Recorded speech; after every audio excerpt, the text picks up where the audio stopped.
Hello, family and friends. Isn't that just a fun little ditty on the guitar?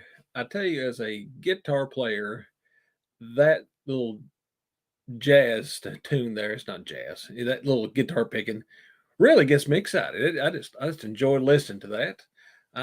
Those who know me know that I'm really not a good guitar player. I enjoy playing guitar, but somebody who can really pick it really good like that, I enjoy listening to them. And that's one of those things that I just enjoy. So I made that part of my little countdown timer. Found that a few weeks ago, and I really like it. I wish I could pick like that. Anywho's, we're here tonight. We're on session three of series three, talking about pain. No, this is not what you would call a fun topic or a popular topic to talk about, but it is something that we all experience. And as we talked about last week, because of Genesis 3, we live in a world in which we will always have pain. And if you've not read Genesis 3 lately, or if you've not read it thoroughly, then I suggest you go do that. Um, it it would it's something you need to read. Sorry, I got sidetracked there. Uh, Chase West out there. I don't know if it's Chase or Joey. I got to talk to my friend Joey today. Asked if he got my ears on. I got them on, buddy. Got them on. Thanks for tuning in tonight. I appreciate you. I've got to talk to some people because of this broadcast that I've not talked to in a while, and that has been a blessing to me. I really enjoy getting to talk about some things about the Bible, about just life in general.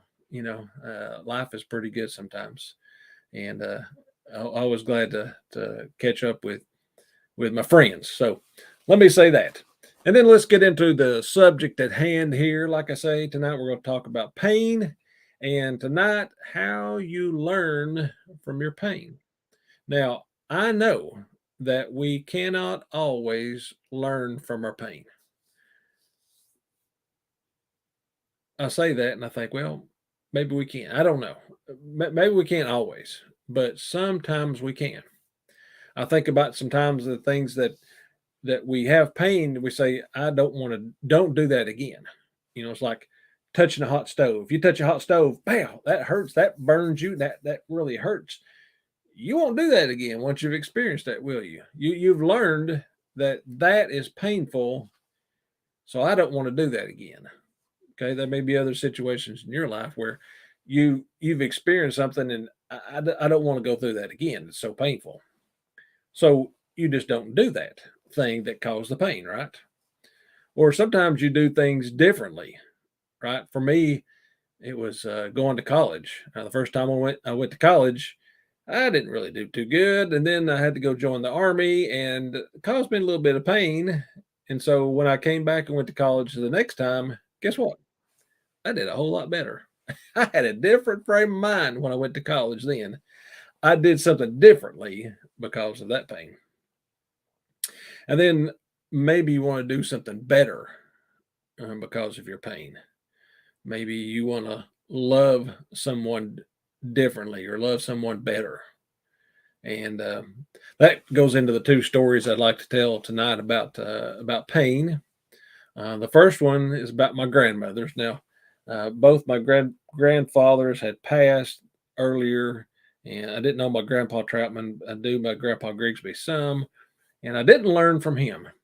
But in 2008, when my grandmother Troutman passed away, she was the reason, obviously, that I wrote my book, Blackberry Wisdom. For those who've not got a copy, get you a copy. It's a fantastic book, if I say so myself.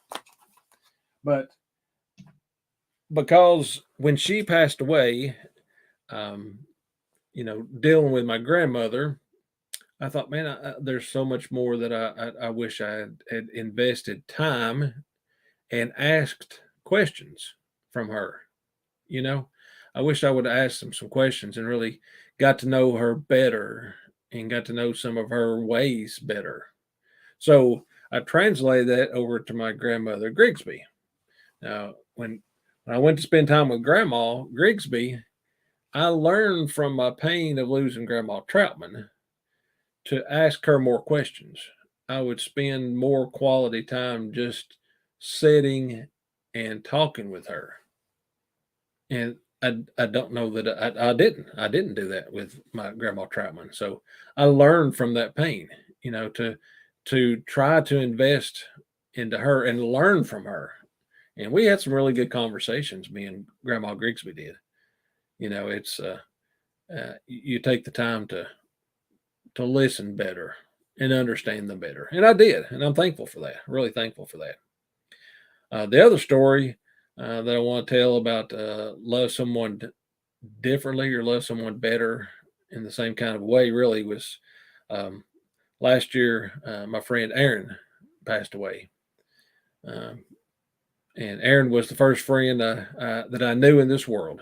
He was the first person that I knew that could be friends, and we were friends. From the very first person that I knew what a friend was, it was Aaron. And when Aaron passed away, I had that feeling that um, there again, just like I did with my Grandma Troutman, there was so much more that I wished I'd asked him. There were some things that we had not resolved between us that I didn't get to talk about. There were some things I wanted to know about him that I didn't get the chance to do that way. I didn't get to, I mean, didn't get a chance to ask him. And we didn't just, we were friends and growing up. And then once we got out of school and college, we sort of drifted apart and had families and drifted apart. And we started to come back together again, but we didn't really get that time that I wish we would have. And that's the lesson from my pain that I learned from him is spend time with your friends. Just like Joey called today. And unfortunately, I was doing something else. I couldn't talk with him, but Joey knows that me and him will get together and we'll talk. And good night. We can talk the hide off a phone if we get a chance to talk long enough. That's just kind of friends we are. And I've learned through that situation with Aaron to try to spend time with my friends. Try to spend time with people that I want to invest in and that have invested in me in the past as well. It takes sometimes something like that, a really deep pain to get you to do something like that. So maybe you have somebody in your life too that you wish you would have spent more time with, or you would ask more questions about. And here's the thing: don't wait, right? Don't wait. Don't wait till they're gone. And say, man, I wish I would have. I wish we would have did. Do it now. Do it now. Pick up the phone. Pick up the phone and call them. Oh, that it's their turn to call me. Throw that crap out. It's not a it's not a balancing act. He called me last and I got to call him now, or I called him last, so it's his turn to call me. I'm not going to call. Put down your pride. Call them. It's more important than the balance on a check sheet of who called who first or who called each other last. It's about the friendships and the opportunities to spend time with people that sometimes you won't get that chance again, and I know what that's about. So there are pains that you may not get over, but you learn from them. You learn from them, and we all have them. We all have them. So I hope this has been helpful. There again, I do want you to remember Genesis 3. Go back to Genesis 3. Genesis 3 is why we're in the situation that we are, because Adam and Eve sinned, and ever since then, this whole world will be full of pain, disappointment. That's just the way it is. But I'm thankful that I got a home waiting on me one of these days when I shed this old skin, that I'll be with Jesus, and I don't have to worry about pain then. I hope you have the same as well. If you don't, drop me a message. I'd love to talk to you about it. It's not that hard to understand where my home is at when I leave this world, and you can have that same assurance as well. We'll be off next week. We're going to spend a little family time, and we'll be coming back. I believe it's October the 31st. We'll start another series. This time it's on control. Control. Control. I got a lot to say about that.